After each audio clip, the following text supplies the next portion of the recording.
It's back and bigger than ever. It's the unofficial 40 from Soonerscoop.com.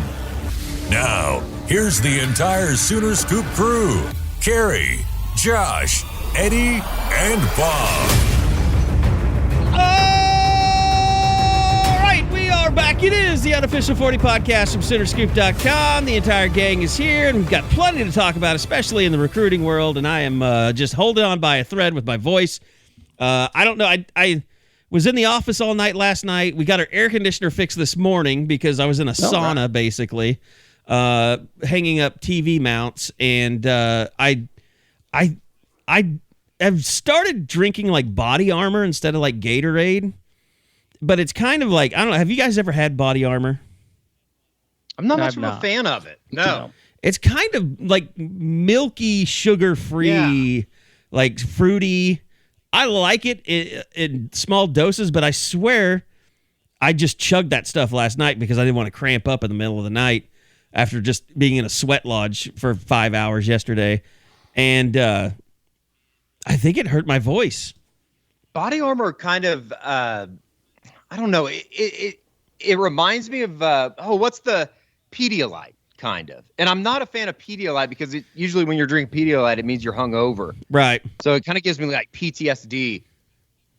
So I try to stay away from it. Like you automatically right through and through. Get your mind in a place. I honestly became a Powerade guy over a Gatorade guy. I don't like Gatorade's flavors. The orange Gatorade is probably the OG of orange or lemon lime drink for me. Orange, yeah. Like I mean, they used to either of those on a summer day, coming out of like 100-degree weather. It hits every time. It's 100%. That's Josh, do you remember the original Gatorade gum? Vaguely, like just a little. I don't know that I ever had it, but I remember seeing it on shelves. It was the most bizarre. Like it literally was like drinking a lemon lime Gatorade. I mean, I'm so old, I can remember when Gatorade came in glass bottles. That's what I was going to say. I remember the glass bottles you weren't supposed to touch as a kid. I had a buddy. We went to 7-Eleven for our Oklahoma City folks there at 23rd and Council, and were riding back to my house, which is like a couple blocks away, and he dropped it, and when he dropped it, he fell on it, and it got all in his knee, like cut him up real bad, like. Ugh. Yeah, so like it was literally every mother's horror story about glass bottles. Like my mom had to live it, cleaning up his knee and stuff. It was a whole deal. So yeah, so that's my memory of a glass Gatorade bottle. Ooh, boy, okay. By the way, I want to think. Go ahead, Eddie. I was just gonna say the only horror story I have about Powerade is Red Powerade, and I might or might not have gone to a Bishop McGinnis party when I was in high school. What are you talking about? What are you talking about right now? You only have one bad memory of Powerade? Well, yeah. Was it Powerade that I drank in Phoenix as well? Yes. It was Misty Mountain Dew or whatever that thing. It was the blue stuff. I love Mountain Blast. I think that was... See, that's what got me to switch from Gatorade to Powerade was the Mountain Blast, the blue stuff. Okay, then maybe that's what it is. Which, by the way, you puked in my brand new Lexus, and you puked up Misty Mountain Power Hop or whatever.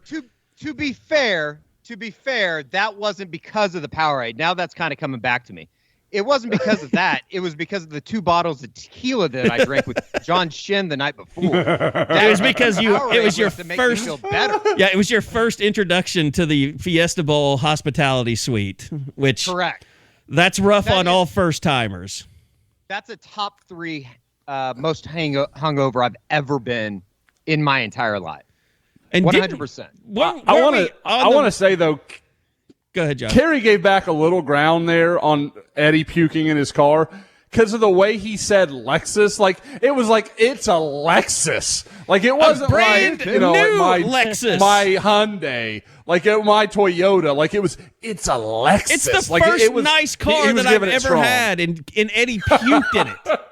That might have been what we got Ed Eskridge on, though. Like, that might have been the podcast or the story that got him on Sooner Scoop. So you're welcome.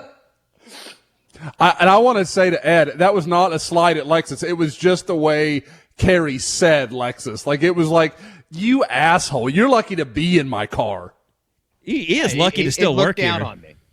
He looked down on me. I get it. I'm used to it. Well, the problem is that Edward has grown into, Oklahoma's greatest influencer now. So that's his start. Like, I think we're the only ones that can look down on Eddie because we knew him when, other than his I will parents. Say, like, my two biggest hangover stories.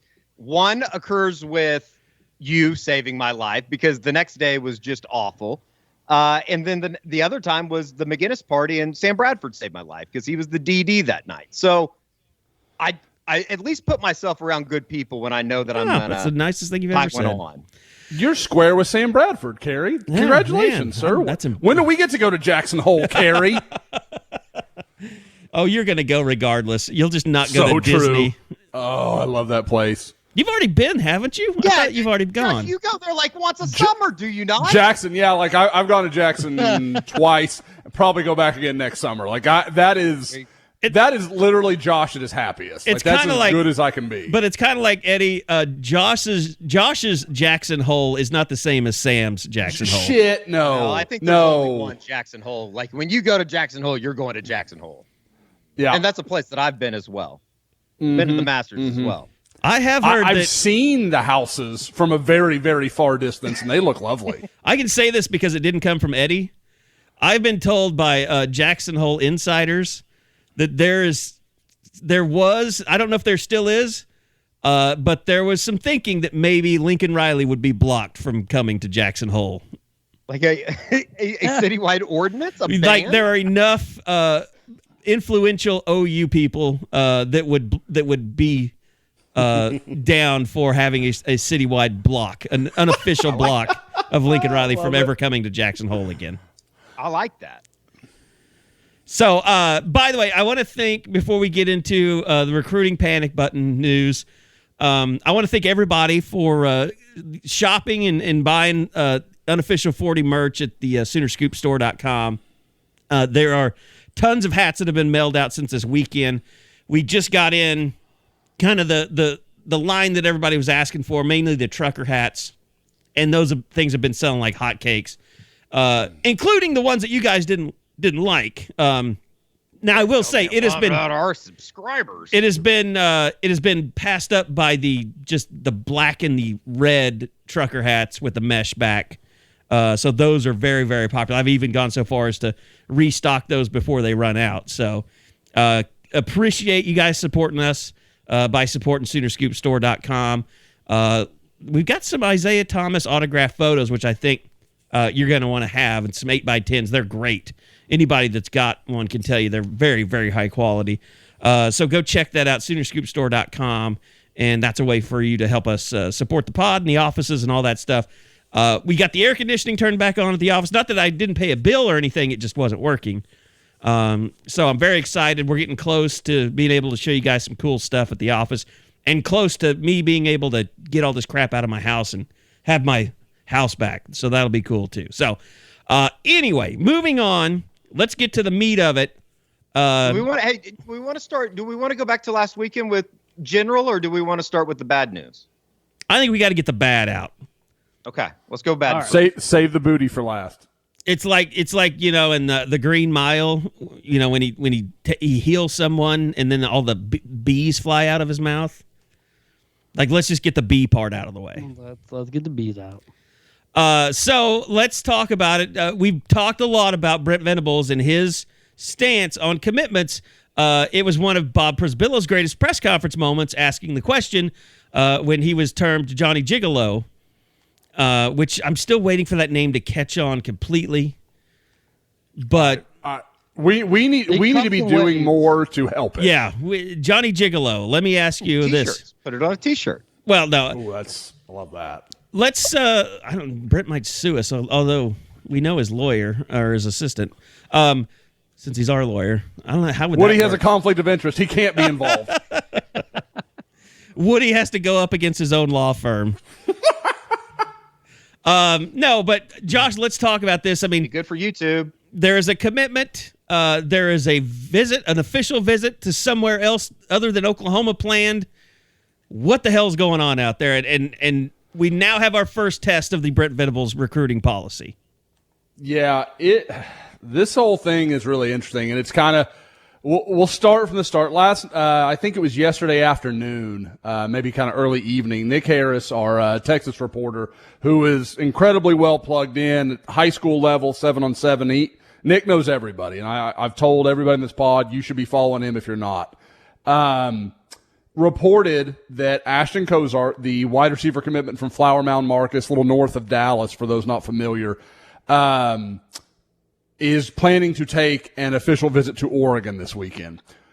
I had talked to Nick late last week, and we were both kind of hearing that something was going on here. And because there had been a report last week about Michigan, and I put something on the board, and Carrie, this should touch a special note for you. And I didn't really want to say what was happening, but I wanted to say what was not happening. I was like, he's not going to Michigan, and attributed the quote to Lincoln Riley. So, I thought that made a lot of sense from the I'm not going to LSU Lincoln Riley type of situation. Sure. So I had no inclination that Michigan was going to be the issue. I had heard Oregon, and after that report goes out, nothing really happens. There's no word of it. And I have to give Nick a little credit. He didn't know about Venables' policy. And so he was like, I didn't know it was going to blow up like this. I didn't know this was going to be any big story. I thought I was just reporting on a committed kid taking a visit. It happens all the time. And I was like, it's just the first one. It's completely normal. And I understand why everybody's kind of very interested to see what happens here. Late last night on Instagram, Ashton puts out a comment like something along the lines of, you see who's real when things aren't going their way kind of deal, when decisions aren't going their way, but none of the news is true. And I've said several times, I don't understand how those two things work together. I don't understand how those ideas can be a part of the same thought process. Now, maybe he's talking about two different things, and the news being true is just a little add-on at the end, but that doesn't make sense really either. But, it's a high school guy. Like, it could mean any of a lot of things. But my understanding as of today is that he is still expected in Eugene, Oregon this weekend. So we'll see. I mean, we've seen it 100 times where kids committed elsewhere were going to come to OU, and at the last minute they didn't get on the plane, or, mom and dad talked them out of it, or any of 100 reasons. Things can change. I'm not saying they can't, but I can tell you that the expectation was for him to be in Oregon, both from people we've spoken to in Dallas and people we've spoken to in Eugene. So I don't have any reason to think this is not true at this point, and we'll have to see what actually happens on Friday. Here's the first question, and then I'll let you guys go at it. If he does take the trip to Oregon, is OU done with him as a recruit?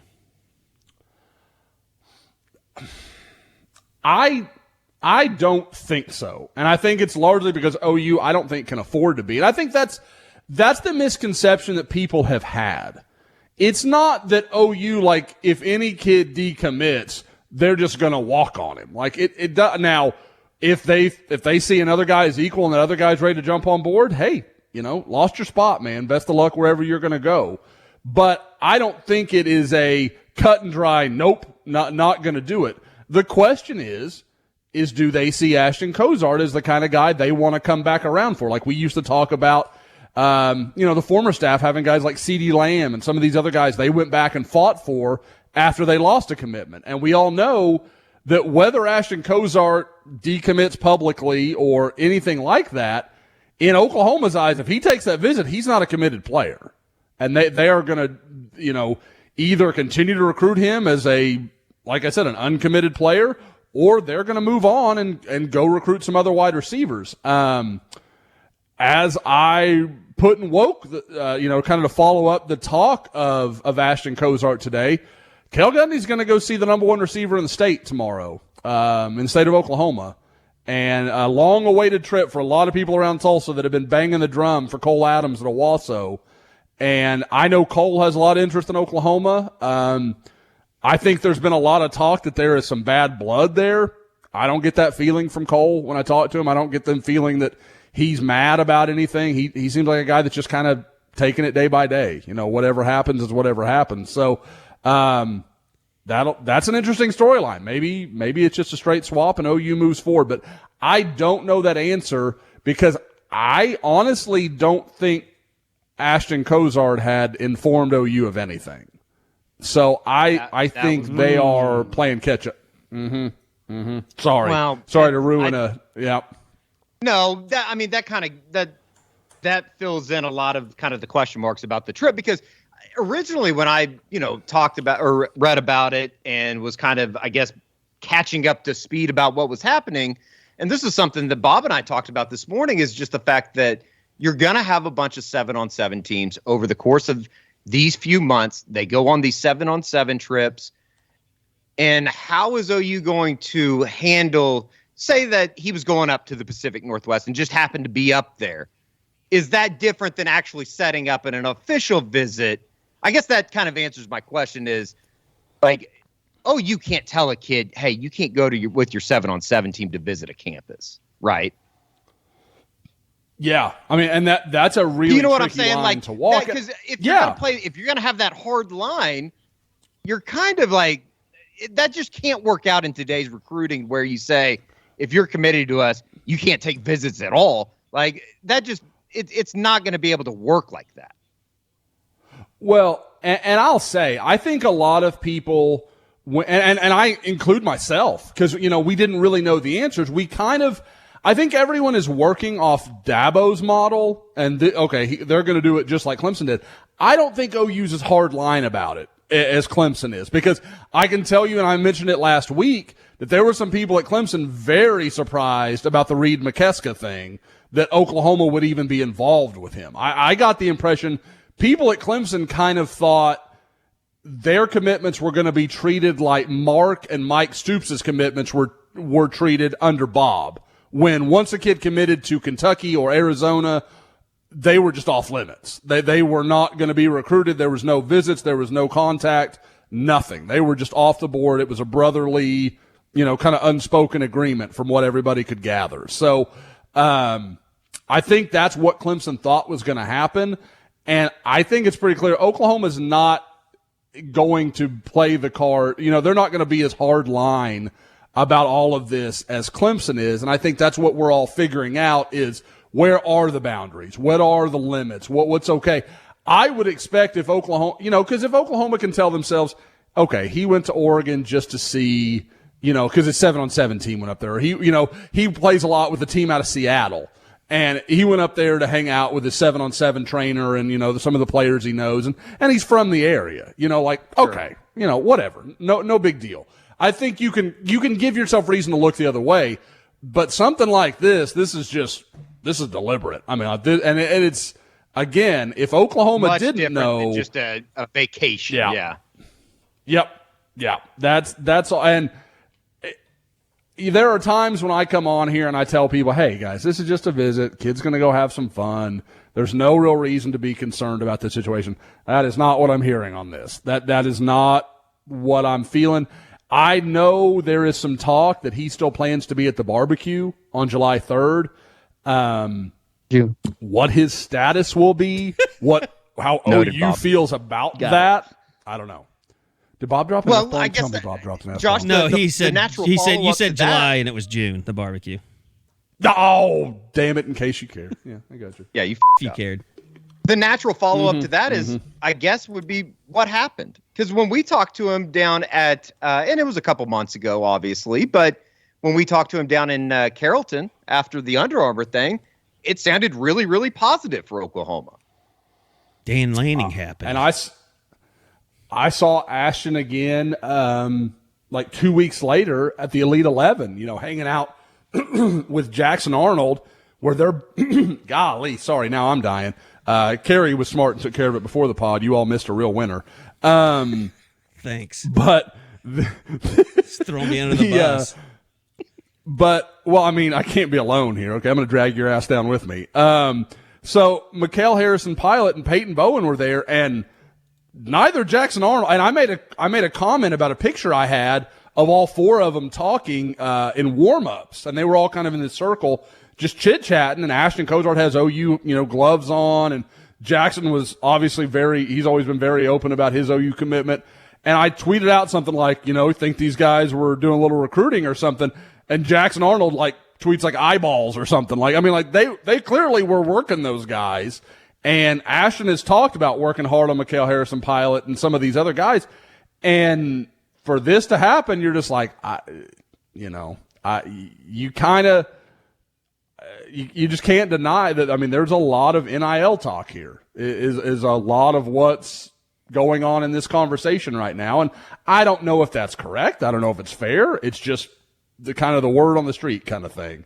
I'm gonna throw this out there. I don't know if this is legit, this has any bearing on it, but I asked that to Brent two months ago. It was back in January, early February, when Jackson Arnold, Eric McCarty, and Ashton all made their choices. Do you think they knew then that they were in a spot where they couldn't make visits? Did they realize, oh, wait a minute, I'm making this choice today, then that's it till December? Or do you think they found out post-commitment, oh, now the expectation is you're never going to go somewhere? I think they knew. I'd be very, very surprised if Brent didn't lay that out, because that's his model. That's his vision is, that's fine. Take visit. If Ashton was uncommitted and was going to visit Oregon, OU's got, okay, cool, man. Have a great weekend. We'll talk to you when you get back. That's just their belief system. That's what they buy into. And so I guarantee they told him, hey, man, if you're still looking around, I know we just got here. If you're not sure about things, that's okay. But again, as I've told people before, Ashton Cozart was going to commit the Sunday that Lincoln Riley went to USC. He's been very gung-ho about Oklahoma through two staffs now. So this whole thing to change this quickly, like I said, it feels like there would need to be a reason. And the reason, you keep hearing, and, it's not like this is the first mention of this with Oregon, is there's a lot of NIL going around. Yeah. Well, that should make everybody feel real good. Yeah, I know. This part, I mean, the bees are flying. Just the bees are coming out. Yes. Yeah, it's fine. It's not all bad news, but I know that's not what everybody wants to hear. Michael Clark Duncan, was that his name? Yes. Yeah. Mm-hmm. And wasn't he married to Omarosa? Was he really? He died in 2012. He was great in Armageddon. Yes, he was. Okay, back on track. Sorry. No. What other horrible news do you have? Well, like I said, before we get to the good stuff, Cole Adams stuff is really interesting. I think we are, for those who are not on the Crimson Corner, we have one member who is going, if OU makes this offer, and you've got, because the talk has always been OU wants to evaluate him in person. They really do value that. I mean, people that saw Isaiah Mosey pick up his offer last night, the 2025 receiver from Lee Summit North, the same school as Caden Green. Son of Jamar. Son of Jamar. Mm-hmm. That OU was there looking at him yesterday. Bill Beedenbow and Jeff Levy were both up there. Offer happens. They believe in an eyeballing a guy. They really do. DJ Lagway, Jeff Levy goes and sees him in person. Offer happens. They don't waste time. Once they know, they're going to go. That's just the way they see it. But there is Roughnecks 1. We just got to shout him out a little bit on the pod. That guy has beat the drum for Cole Adams for probably 6 to 7 months now. I hope he fucking dunks on everybody if this offer happens. Boy, you see a lot of stuff about him on Twitter and people just begging OU to offer him. It's uncommon how much you see. Yeah. It's because of that month he had, back in March, where he when Alabama, the Aggies, when those schools come in, and you don't see it from OU, there's always going to be that question. There's always going to be that hand wringing of like, what's going on here? Is it OU or is it that the kid isn't OU good? Well, and nobody ever wants to acknowledge like Oklahoma's going to go into, let's say, South Carolina and make some offers that Clemson's not ready to make. Correct. Because Clemson knows they make that offer, there's a pretty damn good chance they're going to get that kid. Same with Oklahoma in-state. If they offer an in-state kid, they're probably at worst a coin flip to land that player. And you've got them, and I know I beat this drum all the time. People get sick of hearing it. I totally understand. But that's the reality. You've got to make – if you're going to offer an in-state guy, you have to make sure you can't land someone better. Now, I am very surprised that Cole Adams hasn't been offered to this point. I'm a big fan. I really like Cole. I think he is a quality player. I like what he brings to the table. He's a good return man, good receiver.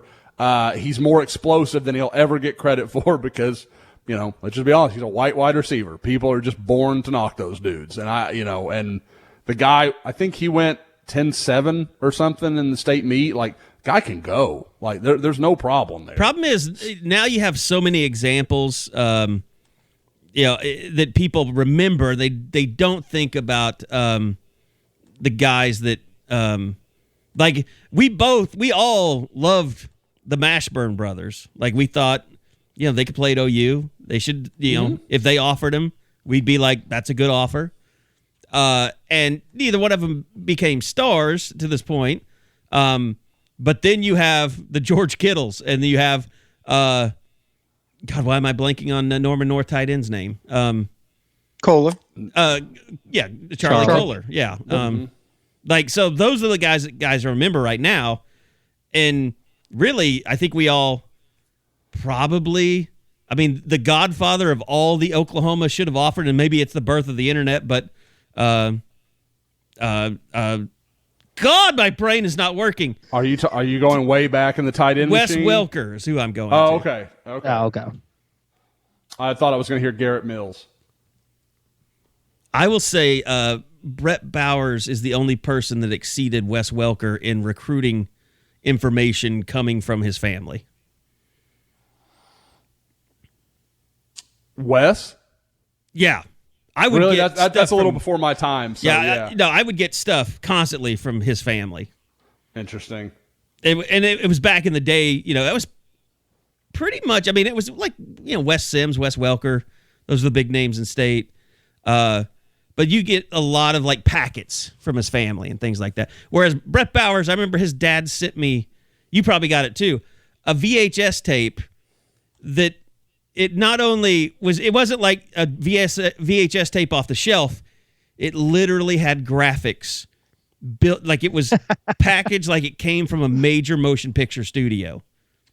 And Kerry, the funny thing about that is, why did he never come off as well as Richard Hayburn did? Because Richard had that same energy. But you loved Richard. Like, it was like, yeah, all good. Like, I never begrudged him. You were just like, yeah, he's just a dad that loves his kid. With Bowers, the energy just always felt different. Like, disrespected. It's just disrespect. Yeah, it was. I'm like, okay. A certain level of insecurity, maybe? That's the right word? Yeah. What was the lineman's dad that went to Texas?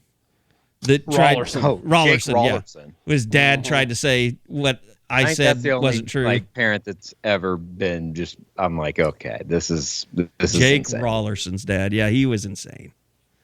And I thought Jake was going to be a really good player. I liked Jake, the kid. Never but turned out, yeah. And I didn't have a problem with his dad until he started telling people that what I said wasn't true when it's exactly what he told me. I don't know why you had to lie about the kid. That's just so messed up, Kerry. That's what I do, is I take information and I twist it. Oh, yeah? Oh, no, I've heard from multiple people the second that I Nick ran that story, and then I quote tweet, like, Sooners commit, expected to visit Oregon this weekend.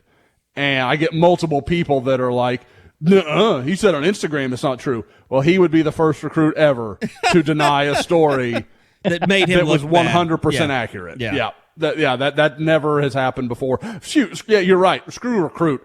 person in general to deny something that doesn't put them in a favorable light. Yeah. I could see Jake Rawlinson's dad being really big into QAnon.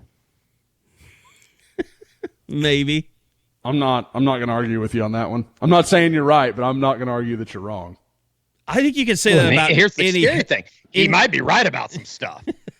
Oh, God. I think any helicopter parent, you could kind of say that.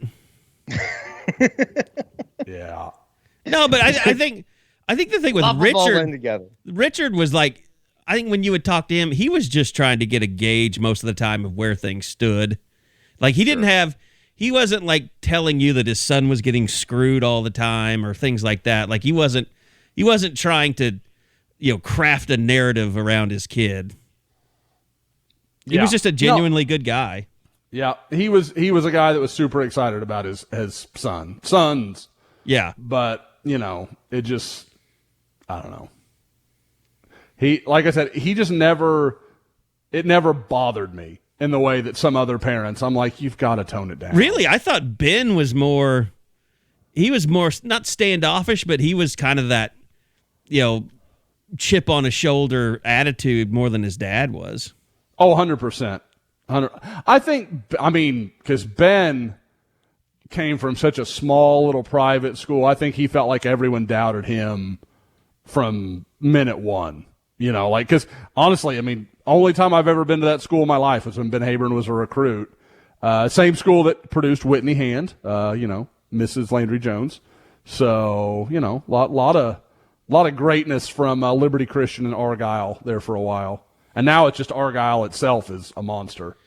All right, so do we get to the good news now? Do you want to talk about the good things that have happened since we last talked?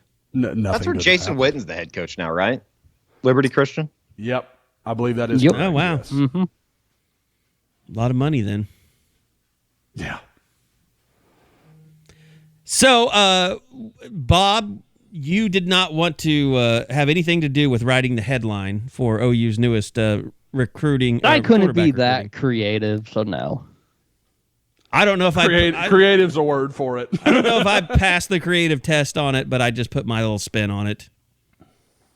I just always have thought that booty is a funny word that means like bounty, but it's like, is it only associated with pirates? No, that's what my kids say for butt, and they think it's hilarious. Like they've been mesmerized by some of my conversations lately. Like, what is Daddy talking about? What's a general butt? General butt? Yeah, and you should know. And his real name is General. I know. I told Tiffany, and she's like, "That's not his real name." I'm like, "That is his name. Like that is on the birth certificate." That's just turning into the slide. Like, you know what? Booty's your last name, man. There's nothing we can do about it. We're gonna give you General. Like we're just gonna we're not doing Tom. Like we're gonna go right for the gold. He said he's had to show his driver's license to people sometimes. That well, that's not your real name. There it is. By the way, before we get into the hardcore General Booty, let me take a time out. See, I can keep going. Let me take a time. As long as it's not like a dad joke-ish, you got to be a little dirty, a little surprising. But I want to tell you guys about something going on with Dead Soxy, because some of you might not know this, but they also make custom socks. So whether you've got a team or you're building the business, your logo matters, and you can't afford to put it on some half-rate swag. We learned that lesson the hard way. Not the hard way, but we approached that lesson the same way with unofficial 40 gear. Dead Soxy will help you create premium custom socks that you can stake your reputation on. Custom socks, they might be the best promotional product that you've never tried, because if you think about it, every person you know wears socks every day, and they wear their favorite pairs a lot. On top of that, cool custom socks can make a lasting impression on clients, on investors, employees, donors. So you don't have to worry about the design skills. They do it all. They do it for free. You just share your vision, and they'll bring it to life. They'll create digital mock-ups of designs. When we were going through the Oklahoma collection, they were sending me mock-ups. I was like, I like that. I don't like that. I've seen how the process works. They're really good at it. So Best of all, they're talking about the same premium Dead Soxy retail quality that Dead Soxy's known for, and they're designed for you with your logo. Minimum order is only 120 pairs of the same style, and the lead time is 6 to 8 weeks. That's really fast. To get your project started now, go to deadsoxy.com/custom. That's deadsoxy, deadsoxy.com/custom to check out what they can do with custom socks for your company. Mention that you heard the ad on Sooner Scoop or the Unofficial 40 podcast and get $100 off all custom orders now. That's deadsoxy.com/custom. All right, back to General Booty, hardcore General Booty. So, JUCO kid, we talked about it a lot coming out of spring. Everybody thought once they got Bevel, that kind of solved all their problems, but I did. But what does this do now for the quarterback room at Oklahoma now to have General Booty? And Josh, how good is General Booty? Well, I mean, just to start from a basis that everybody can understand, this is a guy that led the junior college ranks in passing last year as a freshman. I mean, like not a guy that had redshirted, literally first year on campus at Tyler Junior College, led the country in passing. So, I mean, highly productive guy.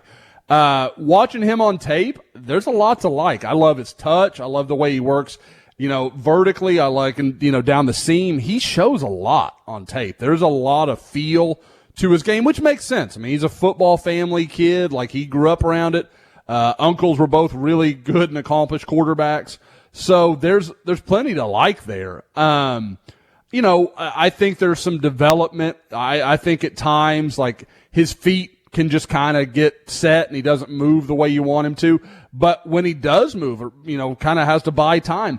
He finds it well, will keep his eyes downfield. He knows what he is. He's not a guy that has any illusions that he's going to break for 60. Like, he'll go pick up a first down if he needs it, but he's a guy that's generally looking to throw. And even when things can break down, he tends to find somebody and is not just, like, it's easy to say, oh, he's accurate. He leads guys. He puts it where it needs to be, not just like, oh, they can catch it. So I like him. I would have him, if you told me he or Bevel would start, next year, if Dylan Gabriel would leave, I would probably bet on him instead. But he needs some time to develop. He's got to get bigger. I think, we mentioned Sam already earlier. There's some Sam Bradford in that I think his arm will develop as he fills out because he's very lean, much in the same way Sam was at that age. So I think major college weight program, gets in at the training table, does all the things he needs to do. I think he could turn into a multi-year starter if the situation plays out right and there's not just some absolute monster that comes in and just takes the job away from everybody.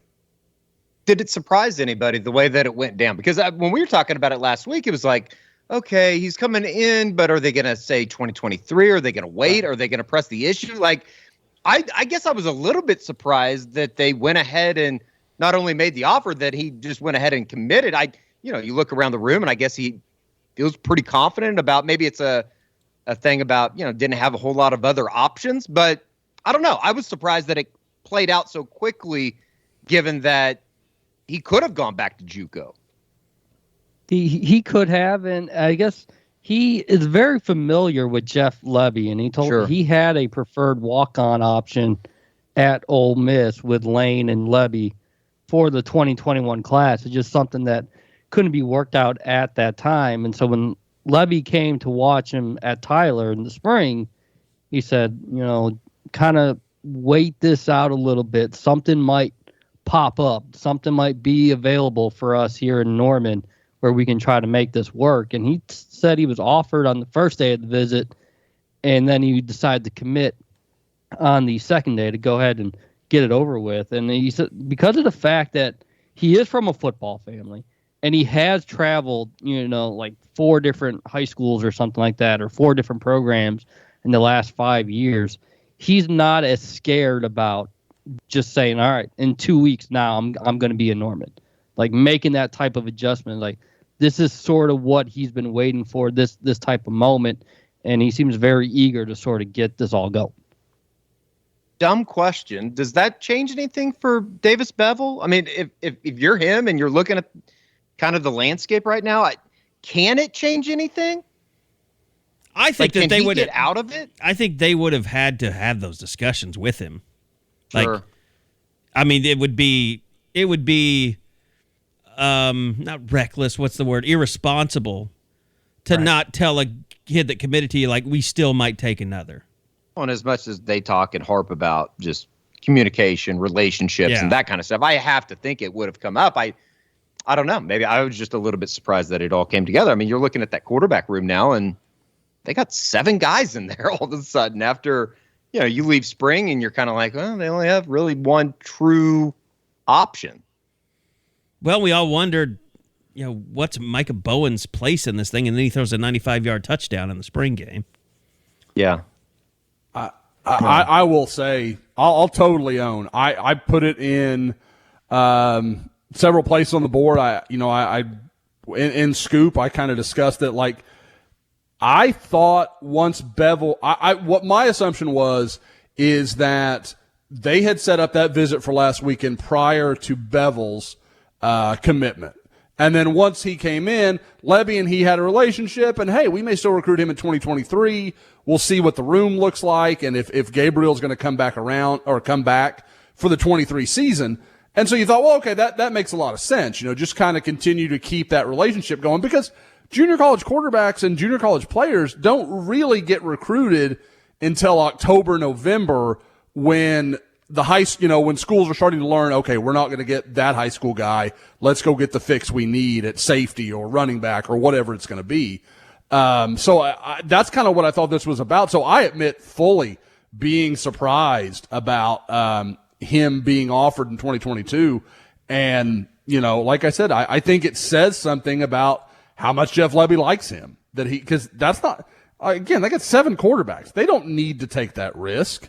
They've got their guy that I think we all agree unless General Booty just comes in and shocks everybody and is so much better than I expect him to be, they have their backup next year. If something happens to Gabriel, I think they know who they expect to be that next guy in line. So I think it's just clear, like, they just like General Booty. Like, they think he's a player and they can develop him over time. And what he stressed from his conversations with Lebby and Venables was competition. They just felt there wasn't enough competition in that room. Like, people were kind of getting their spots by default because there's just no one else was there. So you're in the running because you're still here standing. So they want to get it to where you earn being the backup, where you earn being where you are within that room, and that sounds like something that General Booty is very comfortable with doing here going forward. So I think they're done at quarterback. Just guess. Good Lord. I never thought I was going to be in a spot with this team this year where I'm like, no more quarterbacks. You're good on quarterbacks. But guys, I mean, does it feel like it's just a thing where they're setting up like, we don't know what the next year is going to hold with Dylan Gabriel. We don't know what the depth's going to look like. We're going to bring as many guys in here, and we'll see who can play. And if some guys leave, then some guys leave.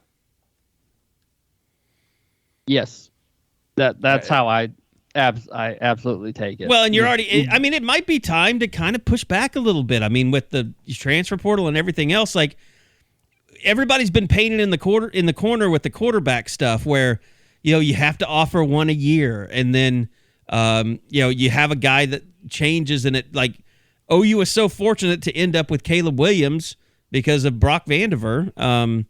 And at the same time, when you have back-to-back guys like that, like, it's so hard to get a scholarship guy in there if you have a star youngster.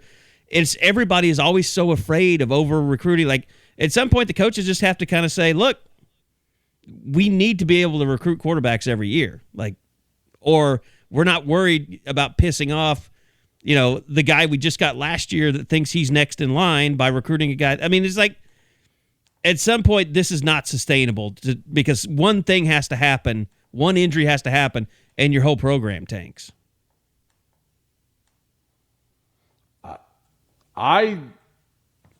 with the way they had recruited prior to, fine. I guess, but they were always playing with fire. Like it was always in those years, like 2 years ago when Rattler was backing up Jalen Hurts, with what we saw of Spencer Rattler in 2020 and 2021. Think of how terrifying that would have been if Spencer Rattler had to go play for Jalen Hurts at that point. I'm trying to think. Who would have been Kyler's backup? Would have been Mordecai, wouldn't it? Yeah, it was. It would have been Mordecai. Yeah. Yep. Yeah. Wow. Hey, we kind of went for it. Excited. Well, he went on. He played so well at SMU. He'll never be that. Like, is that the who is the least successful OU quarterback in the last 10 years? Is it Austin Kendall? Least successful? Yeah. You mean like in any regard, like after they transferred left, out and just didn't do anything? Or he did something. He played, but he didn't play well. I guess it's debated between him and Trevor. I mean, Trevor at least went down to A&M, had a nice career. They both had nice careers. They would have killed to have Trevor Knight as their quarterback last year after their first guy went down. I mean, the sum of Austin Kendall's career didn't equal the Sugar Bowl. No, not even close. Yeah. No, that's completely fair. Yeah.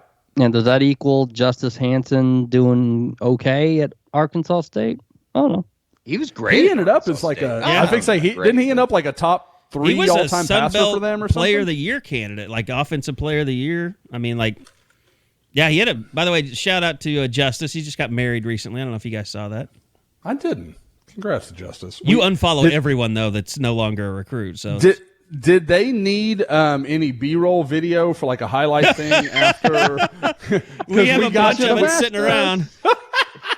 Justice is just going to ignore us until he becomes like a grandfather, and so he can show his grandkids all the footage of him when he played, because we have it all. It still is hilarious that we went to an Elite 11 camp and followed his every move while Kyler Murray and Baker Mayfield were on the very same field. Hey, I still follow Justice, still follows me. He hasn't tweeted since November, so he's an Instagram guy. That's on him. He's an Instagram guy.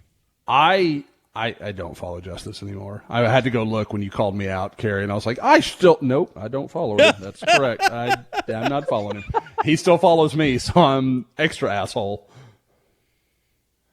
See, now he had a dad that played football or played baseball, won a national championship. Like he was good at being a football player's dad, but also, kind of hitting you up. I just wanted you to know, that's my boy.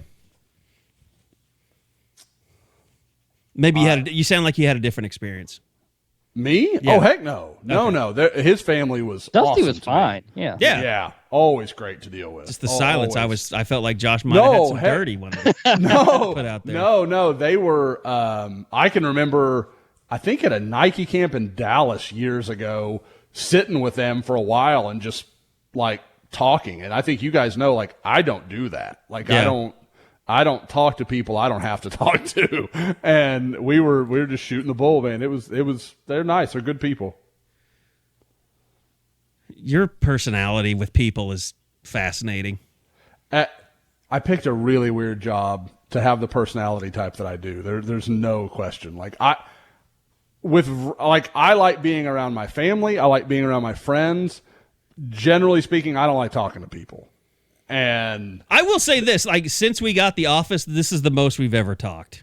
Yes, because you have to, prepare me for all the pain and anguish. So it's good. Well, we got a lot of stuff to talk about at this point. We're getting bigger as a staff, and decisions are being made and things like that. So have we talked about that much on the pod? No, that we will be adding a fifth to our. We're going to be adding another full-time staff. Yeah. I think I mentioned it, but I haven't given out any details yet, and I still don't want to. I want to do a proper introduction when we bring him on board. But it's coming soon. Mm-hmm. Like, I want to say there's only going to be a couple more pods before he's introduced. Mm-hmm. So this summer, it's happening. I mean, do we have to? Like, we don't have to say. I mean, it could be she. It could be a really pretty she. You don't know. Just be prepared. I was told it was a transgender. I met her at Disney. Here we go. It's the Josh gets to field email portion of the podcast. Yes, guys. Eddie, I put him in charge, by the way. So I told him he's in charge of all Eddie complaints from here on out. Mm-hmm. I am your shield, Eddie. I am taking the bullets for you, sir. Yeah, that's the line that we've crossed now. Like that was the one that was crossed. Oh no! This was about a conversation a couple of weeks ago involving Jason Kersey and your preference for your preference for a certain type of attorney. So you upset the Jewish community. It's true. We should be honest. My stance was I don't know how you'd prefer those people being insulting. Like I like those people better. You bastard! Like what? That doesn't make any sense to me. It's a little bit like saying all Asian people are good at math. I mean, is that like I guess like whenever I've heard, it's still a stereotype, even though it's a positive stereotype. Because as I can tell you from my unconscious bias training that I've taken recently, thanks to my corporate job, stereotypes are stereotypes, and unconscious bias is real, according to Harvard. Sure.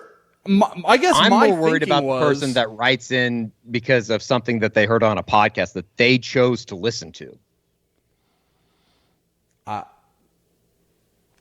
mean, I'm of the opinion that you have a right to be offended, and you have a right to be heard.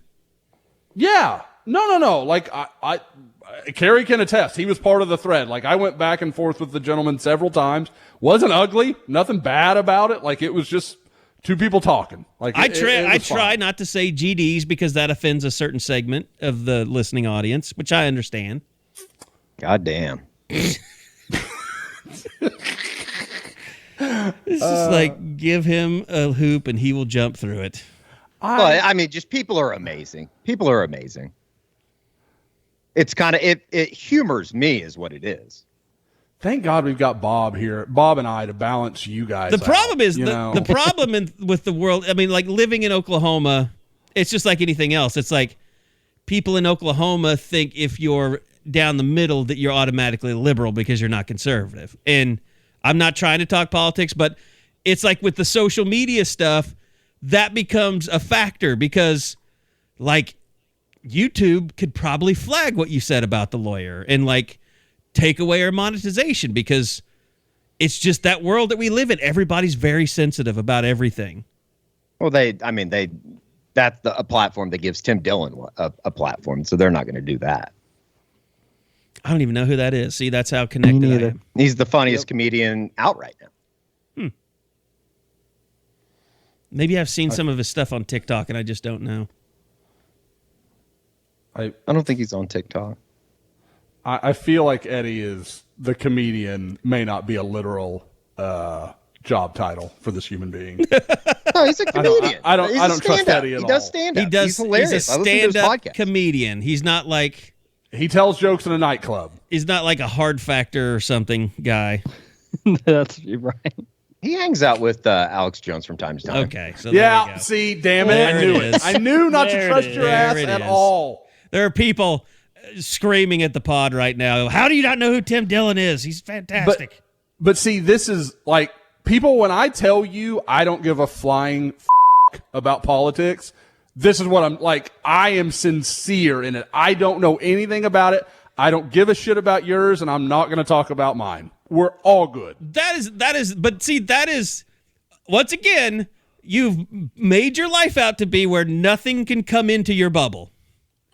Because I have to care about this stuff, because I have to care about like YouTube and monetization and what's going to get us in trouble, what's going to get us deactivated. Well, I mean, me not liking politics is not going to get us deactivated. That's some stupid shit that I don't have time for or care about. No, like, I'm the one who has to care. Be aware of it. Yeah. You have to have an interest, like but it aware exists, but I'm not going to expend any of my time or energy on it because I have if I have no control over it, why do I spend time thinking about it? Like that seems so obvious to me, and I know it's completely crazy to most people, but I can't change it. But it's just like all these people, whether you want to call them creators or personalities or whatever, it's like they have to, like Levitard, like had to go form his own media company to keep doing what he did because corporations, they don't like you being a little extreme one way. Like, I'm pretty sure Alex Jones owned all his stuff, and didn't he get kicked off of Twitter? Yeah, but that's because he was under. I mean, that's because he said Sandy Hook was fake. Which was well, he got sued by all those families. I mean, absolutely 100% positively insane. But I mean, I'm just saying, a lot of these people have to go out and form their own companies because if they worked for a big corporate media empire, they get censored. That's just the way it is. And look, it's crazy. I mean, like Joe Rogan's had a lot of a backlash since he got to Spotify because people went and dug up old stuff that was still on Spotify. Or he said something controversial, and then all the people that were extreme to the other political leaning came after him. And I hate even calling it cancel culture anymore because I think that kind of, I don't know. I know I'm in the weeds here, but this is just kind of my media discussion, I guess, that I wanted to get off my chest. I don't care. Like, Eddie, you can say what you want. We'll take the backlash. Yeah, I haven't said anything crazy today. No. But I did think it was interesting that we're going to introduce the ability to get abortions at the Soonerscoop.com office. Okay. Oh, my God. And I think that's a little crazy. Okay. That's not happening. No letters. I read no emails. Incorrectly. Oh. That's something you have to worry a lot about, Edward? No. Thankfully. All right. Let's talk a little bit about, summer is here. Workouts are going on.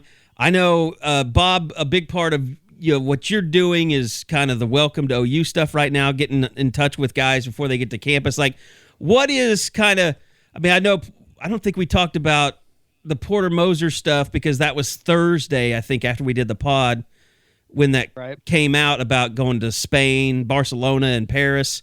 But like, that's going to be in August. I know basketball generally can start practicing and stuff in the summers, right, as a team? Yep. Yeah, especially now because they're doing that. Yeah, it gives them more practice time. Yes. But for football and basketball, like when are we expecting guys to start trickling in here? The 1st of June, which would be two weeks from today. I'm talking with Booty, talking with JJ Hester, just getting in touch with basketball guys.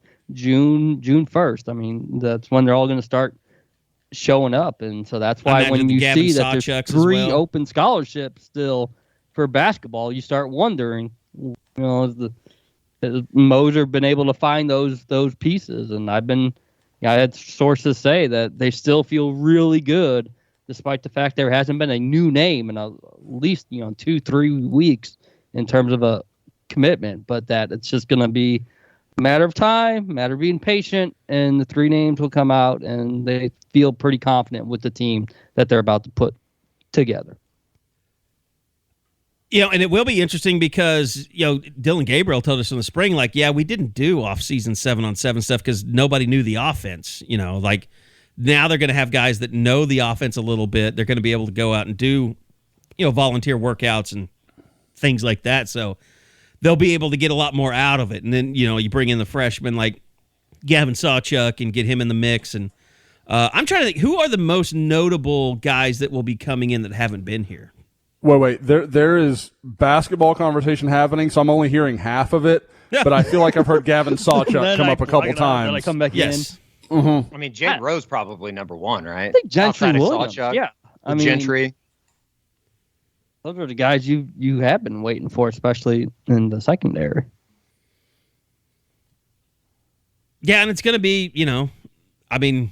fall camp's going to be really interesting with those names in particular, defensive back. Like, who's going to corner? Who's, I would assume, isn't Rowe and and Gentry, aren't they locks for corners? At least going into June. Yeah. I mean, going into camp next year, I would think so, right, Josh? Yeah, Rowe is so interesting. He could do a lot of different stuff. I know a lot of people have talked about nickel, and I'm not saying it's not possible, but I don't know that he's at his best when he's in the box. Like, I think he's a little bit – some people think, like, oh, you just put a 6'3", 230 guy that can run in the box and it's all going to work out. And maybe it does over time, but I wonder if he has to grow to that a little bit, both physically and just in the way he plays. But, I mean, again, the guys, we're coming off a defense that talked about, speed D and all that stuff. And while we're absolutely not going to give any credit to the previous regime, Brent Venables' first defensive class, our first class in general, a lot of speed there. Jaden Rowe wins, 6A state championship. Gavin Freeman wins the state championship. A lot of speed out there on the field. And I think he starts at corner and you see what he can do. And if that works there, then good Lord, you might have a monster. If he can play at corner, if he can turn and run, then, you might have a guy that's a top 10 pick. That's Patrick Peterson kind of stuff at that size and speed. Where exactly are they on the scholarship limit right now?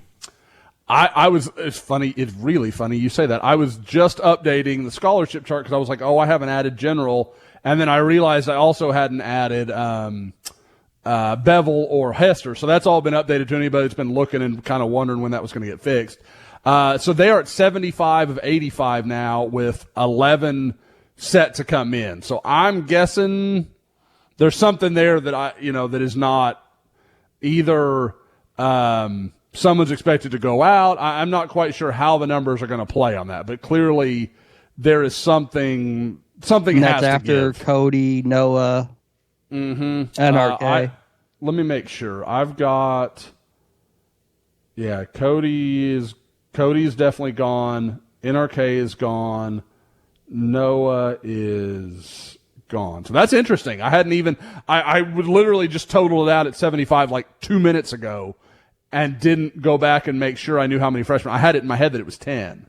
And I guess that's just because it made sense. 3, 5, 8, 10. Yeah. They've got 11 freshmen coming in a couple of weeks.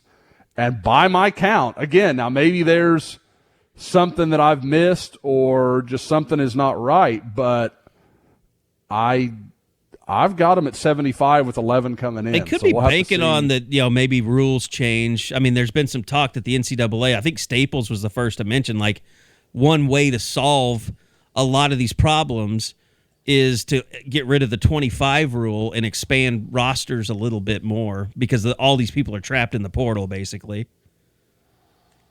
So maybe they're hoping that 85 will grow a little bit. Yeah, that's a big game. Sort of like basketball, thinking there might be a blanket waiver again for 2-time transfers. You just sort of hoping for it. Maybe while I was at Disney, is Reeves Munchow no longer part of things? He is not part of the team. No. That's your where 85. we've got it. Okay. That's your 85 right there. I was like, let me start special teams and go from there. So yeah, that is because Kelleher's still there. So that would they are at 85 now, which kind of answers the question, the LV Bunkley Shelton question that I've gotten from a few people. And he put out a thing today about morning. Top 2, about OU and Kansas. That's a tough decision. Well, it is when you can't go to OU. Walk on at OU or Kansas. That looks like that might be his options. But yeah, I was told when JVN committed that OU was probably not going to be in for LV Bunkley Shelton. And by what we're looking at, unless I've got another oversight in here, which I don't think I do, that's it. OU has their 85. That's impressive to be at 85 after all the shit that's happened the last couple of years. And Kerry, think about like how many years at this point OU would be at like 81, 82, and our fans our readers are losing their minds about why those three. And I agreed. Like, why? Why are you letting this number dangle every year where you're down 3 or 4 scholarships to Georgia and Alabama and everybody else. And with all that's gone on, all the chaos, you hit 85 in year 1 under Brent. Yeah, I mean, kind of could have been left with, just mass chaos, and they solved it pretty quick. Mm-hmm. So, okay. So you won't see any walk-ons getting scholarships in August. Oh, no videos, dang it. See, you know, and this is where you're a heartless monster. Even I find that touching. Like I do, like with the one, I think it was Georgia, like had the kid's mom call and to tell him that maybe it was Ohio State. It's somebody in red. It might have been like Wisconsin. Yeah, I remember Ohio State doing it with, I think it was a running back. I'm not going to lie. Like, got a little dusty. Like, when the mom calls and she's crying and she awards you a scholarship, like, that's pretty cool. Well, like the Miles Tees one when he was in the office and the whole deal. Like, that was. They did Drake Stoops on the field after the spring game, right? Yep. A year ago? The spring game before this one. We weren't allowed down there. Yeah, because we were in the press box and we're like, sounds like something big just happened. And then you saw everybody tackling Drake and you're saying, I guess they just gave him a scholarship. And then, of course, remember after that, everybody was like, why are they wasting a scholarship on him? His dad's got all kinds of money. I never understand those arguments. Like, you think Bob still wouldn't rather not pay? Like, I guess I know that he can do it, but like, he's no different than you. He'd rather not have to pay for that if he didn't have to. Actually, I think his kids could have gone to school for free, but it changes with an athletic scholarship. Mm-hmm. You can't just give a free athletic scholarship to somebody and not have it count. Have we ever discussed Drake for an NIL?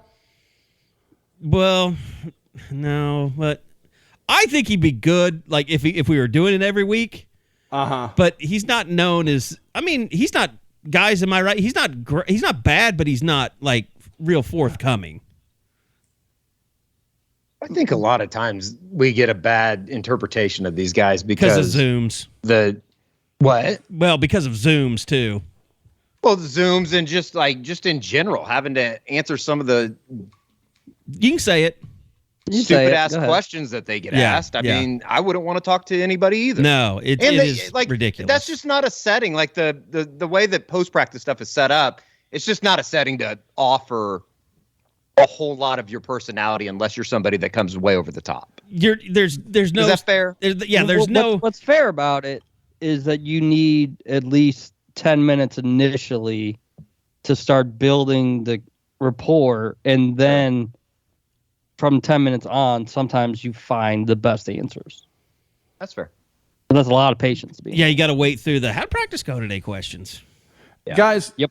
I think the players should be given some sort of petition where they can, like, if a media member asked shitty questions enough times, enough players mention him, he's not allowed to ask questions for a week give yellow cards, and then you finally get a red card, and it's like you have to sit out the next session. Yeah, you are not even allowed in the press conference in 2 weeks because your questions are such horse shit. I love that idea. 37 seconds to answer. Do it. Yeah. Well, that's why it was always nice having Bob there, is because like he'd make you feel stupid if you asked a dumb question. I like coaches that are like that they force you to be good. Because when you're too nice and too accommodating, it just invites idiots to ask idiotic questions. And look, I think for the most part, like most of the guys on the beat, I think a lot of the younger guys come up with pretty good stuff. It's usually the dinosaurs that are the embarrassing ones. Although I should say this, I think Dean Blevins is owed an apology. From that was something. Who was the golfer? Scotty Scheffler. Okay. Scheffler. Maybe that's just a little OU Texas rivalry. Maybe Scotty Scheffler remembers when Dean was asked a rude question to Mac Brown or something back in the day. But, possibly. To be honest, he should have said, in a video when you were on the Corn Ferry Tour, you said this. Well, I think he said it before. I wasn't there, so I can't really say what happened. Maybe Dean did something. Do you know the creepy Big 8 doesn't exist though? That was strange. That's a little bit of a misspeak. Very strange. Anyway, no, I think that's a great idea, Josh. I don't think it'll ever happen, but it's a good idea. Bob sent me some audio like 2 weeks ago of one of the most horrific questions I've ever heard, and everybody hears me. I'm not a great Q&A guy. I'm not pretending I am at all, but more people have to realize, and I work on this. They're not here to hear you ask your question. No, nobody is. They want you to get your question the hell out of the way and then hear what Brent or the player or anybody else has to say. Say it as quickly and concisely as you can and then get the hell out of their way. My biggest pet peeve is people that tell someone a fact that is well known about themselves before they ask a question. Like, you had a really good year last year. Here's my question. Murray. So, Baker, you had a pretty good career here at OU. Anyway, anything else on recruiting that you wanted to hit on that we didn't cover?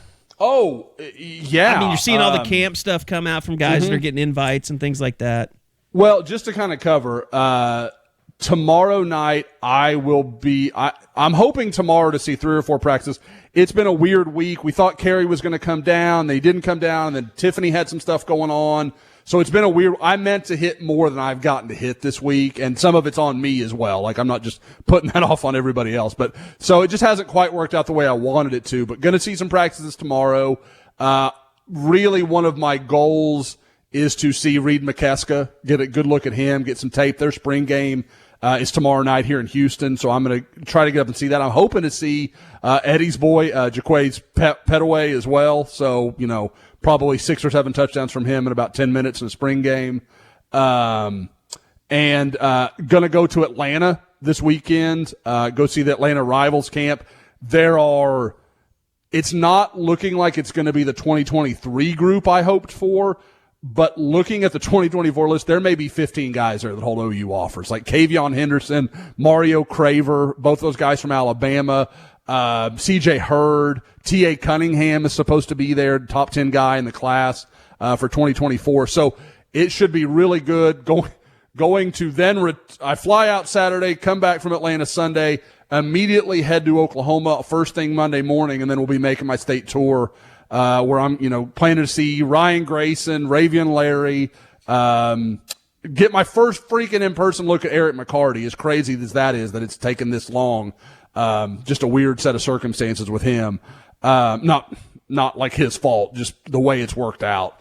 And then, like I said, getting back, and then we'll get into OU camps. It's going to be a lot in the next few weeks. And I guess I should mention as well, and touch on it in Oklahoma, there is a new Rivals 250 member that makes his home in the greater Oklahoma City area, has just moved into town. There was no fanfare, moved in from IMG, and is a guy that Oklahoma has connection with. So it will be very interesting to see what will come of that, and I will definitely make a point to see him next week. For those if that tempted you, hey, Sooner Scoop membership is there, and if you're interested, hit me up on Twitter. Josh_Scoop, and I can fix you up. I want to point out that Josh is the one spending all the money lately, too. Yes. It's not always me. He got a new wireless mic, a new mic. Mm-hmm. Who did I? I didn't even know I did. I'm excited. Well, yeah. I guess you're probably going to get that when you come to Oklahoma now. Bam. And then the needless traveling, just the needless traveling. Needless traveling. To the Atlanta we know what you do in team. Atlanta. You just go eat places. You don't really go cover people. I don't charge you for food anymore. I have been told that is not kosher. You owned the place. I mean, I wouldn't be eating in Atlanta. You own the place. This was my point, guys. Like, do you not eat other times? Like, I'd be eating at home. If you were at home, are you going to charge me for that food then too? Possibly. That peanut butter and jelly sandwich isn't going to pay for itself. No, but you don't do like you don't seek out like diners, drive-ins, and dives places when you go to somewhere like Atlanta. See, and that's the other thing. Like I eat like Chicken Express or like Subway.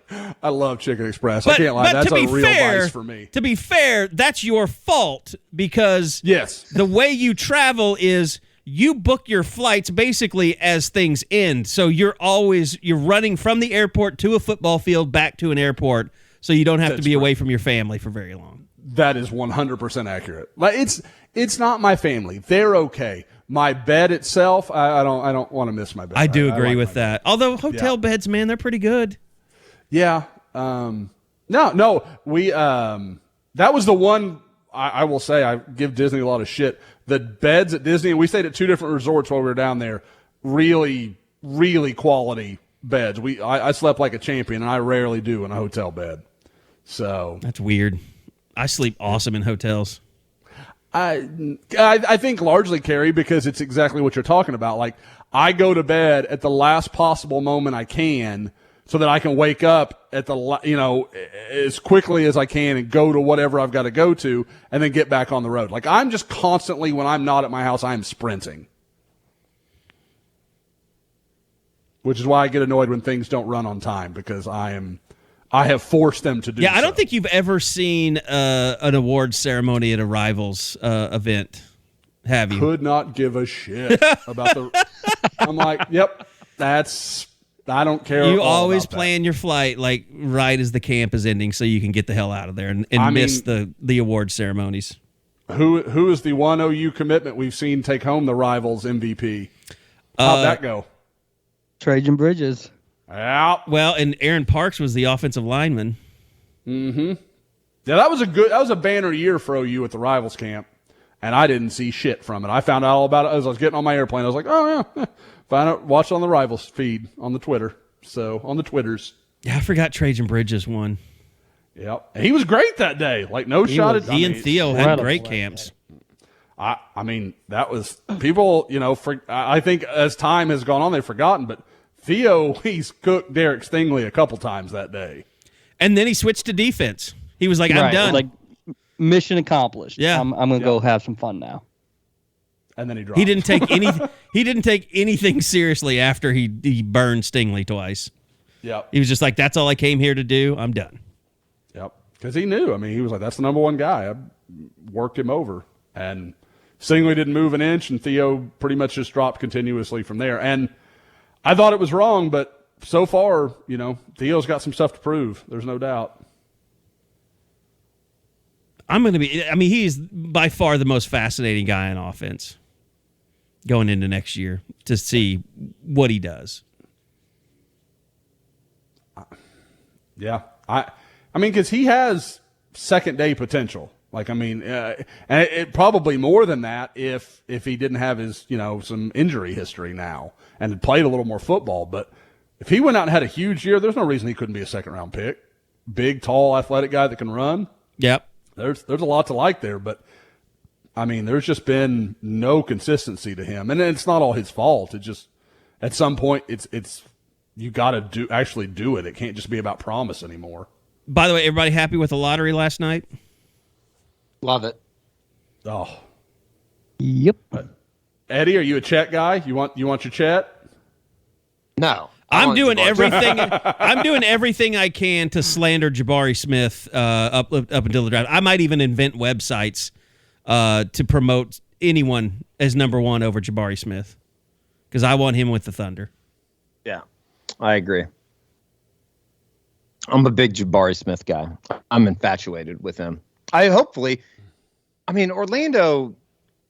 I go weeks at a time without even thinking about Orlando as an entire franchise. So they're going to f*** it up. I love where the Thunder sit. I hope they take Chet Holmgren. Yeah, give him more Banchero. I don't care. The problem with Chet Holmgren is, like, I watched that last night, and he's standing there with Banchero, I can't even remember his name, Paolo, and he's with him and Jabari Smith, and all I see is another Poku. I'm like, nope, don't want that. Yeah, I think that's unfair. It is totally unfair, but that's the first thing I think of. Massive. He can massive. Shoot. I think all three of them are really, really good. Don't get me wrong. I think Jabari Smith can be elite.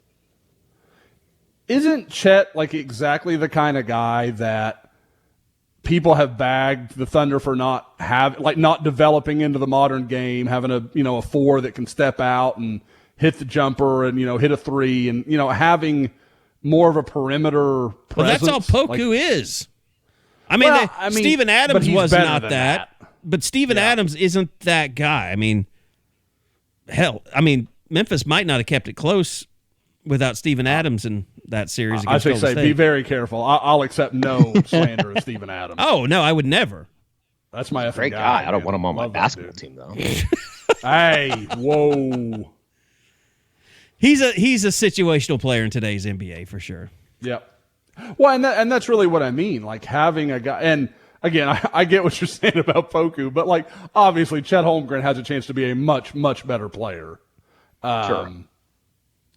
Now again, he is. Again, I love draft stuff because it is, and we all know that I don't watch a lot of college basketball, but I watch a little bit of highlights, and I got interested last night and was watching him. Clearly a huge boom bust guy, like might be the best of the 3 and probably is going to be the worst. That's that scary thing. But I'm watching Jabari Smith and you're not wrong. No, I'm gonna have to dive into some Chet Holmgren highlights because I'll be honest, I haven't seen a whole lot of him. No, and let's be even more honest. Whoever the Thunder take, I'm going to love. So it doesn't really matter. I saw about it on the board. Like I hated the James Harden and Russell Westbrook picks. Hated both of them. Thought they were terrible, terrible decisions. So I think I need to just shut my ass up, or I need to continue to talk badly about whoever it is and watch them emerge into one of the best players in the league. So whichever way we want to go. Yeah, with that. None of us gave a shit when they drafted Kevin Durant because they were the Sonics then. Yeah. And I still remember being at, what was it, Infinity maybe at that time? That bar up above Mickey Mantle's that's changed like 37 times downtown. Yeah. It was Sky for a while. Yeah, I think that's exactly what it was. At Sky Bar. And we were up at Sky Bar on like a Friday night, I think, or maybe it was a Saturday night. I can't remember. It doesn't matter. Watching that Kevin Durant game against Oklahoma State when who was the guy for Oklahoma State that was just going point for point with him? Was a good player, but no NBA. The Byron Eaton game? Is that what I'm thinking of? I can't remember, but it was just an incredible game with OSU and Texas. And I remember Durant had like 40 that night or something. Just went that's crazy. like the 3 overtime game. 3 overtime. Yeah, and I remember being like, "Holy shit! I don't know anything about that dude other than he's just ridiculous." And what I still would have rather had Greg Byron Oden Eaton that had the big game. He just made the big shot. He that made sent the shot it into the overtime. Yeah. That guy. Who is that guy? The fact that you mentioned Sky Bar is so weird. James Anderson, maybe? I don't remember. I'm pulling it up. You're killing the pod right now. Yeah, no, go. Yeah, go on without me. I was going to say... it's me talking college basketball. Mario Bogan. Bogan had 37 that night for Oklahoma State, and Durant had 37 too. Oklahoma State won 105 to 103 and 3 overtimes. Yep. I would have never have pulled Mario Bogan. That's the first time I've heard of that name in a while. Yeah. Yeah. Sorry. No, that's cool. Everything. That's fine. I think my story was stupid, so I'm not going to tell it. Oh. No, you got a great story, buddy. Tell us.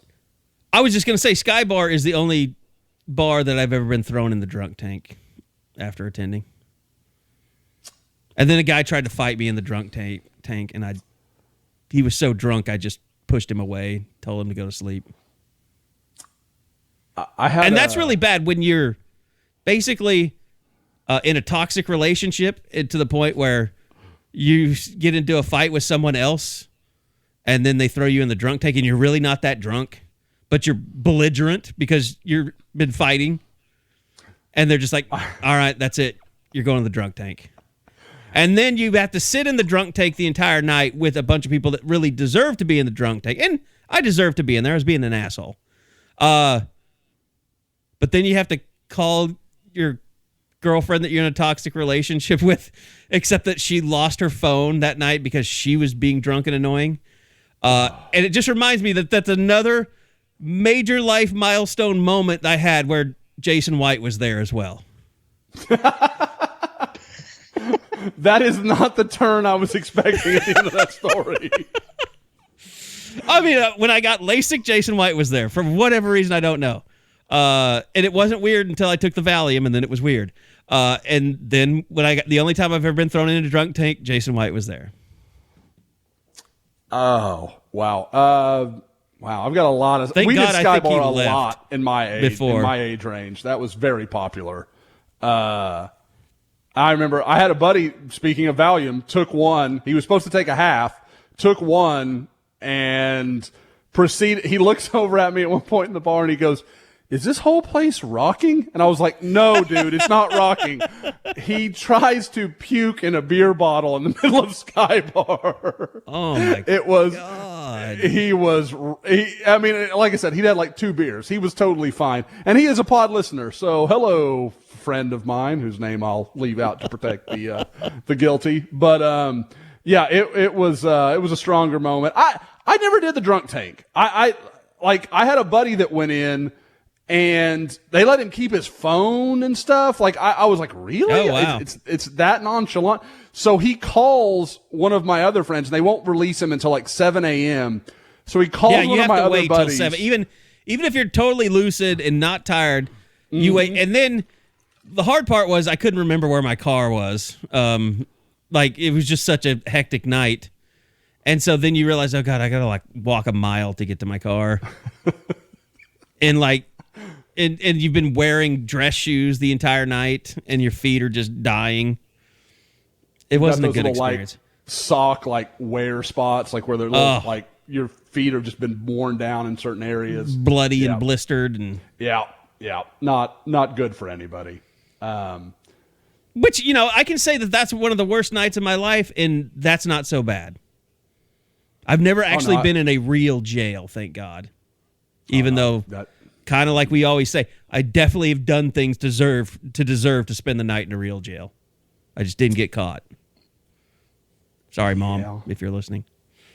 Yeah. Well, at least one of the Eddie, what's your answer to that question? Have you ever spent the night in a real jail? No. Okay. Wow, never been detained, never been arrested. Probably should have. It's called white privilege. Jesus. So, and I know Bob hasn't. Bob's the decent Samaritan of the whole crew. It's me. I'm alone. You've actually spent the night in jail before. I wouldn't say a whole night, but I've been in there. Oh yeah. I've been in downtown. Ooh. I've been in county. Ooh. Nowadays you go over there and you die. You literally walk in and you die. It was terrifying. That was a scared straight moment for young Josh.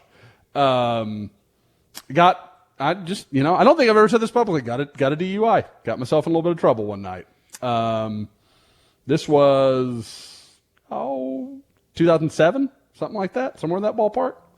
So it is weird. Like the older you get, the more, I don't know if it's with age, but the more scared I am of having too much to drink and driving. Yes. Like when you're younger, you do a lot of stupid shit, and before this was before Lyft and Uber and all that stuff. Now you're just a fucking idiot. Now I mean, it was stupid then. It's fucking asinine now. Yeah. But no, I mean, that's like so many times that I can think of where I was just one in particular where I'm like, I can't believe I, did that. But so I'm not one to judge when that stuff happens. I'm not proud of any of it. Oh no, I'm not. I mean, again, first time I've ever said it publicly because I literally was ashamed of it forever and ever and ever. And it was like certain. I mean, I remember when it happened, Carrie. I worked for Sooner Scoop. Like I was convinced someone was like, I don't know, better way to say it than like dox me. And I was going to get found out that I had like a DUI. And so then anytime I said something about, the stupidity of drunk drive, they'd be like, oh yeah, Josh. And like I was going to get nailed. Wow. This is really a confession. No, I was concerned. I thought I'm going to get fired. I'm going to lose my whole, I got down the road on it. I was scared. But thankfully have never, I learned from because you had to do like the Mothers Against Drunk Driving and hearing those stories. Did you have to have a thing put in your car and stuff they had to blow into before you could go anywhere? So here's the best part of that, that is somewhat comical. I just thought like, oh, I pay my fine and I'm done with it. I was 24, lived on my own. I had nobody, like, I had pretty much lived on my own since I was 18. Like, I had no real compass to be like, what do I do in this situation? So, I don't do anything until I get like a court summons, like, hey, you've got to show up and plea. And I was like, oh, I thought when I paid the fine, like I thought that was just it.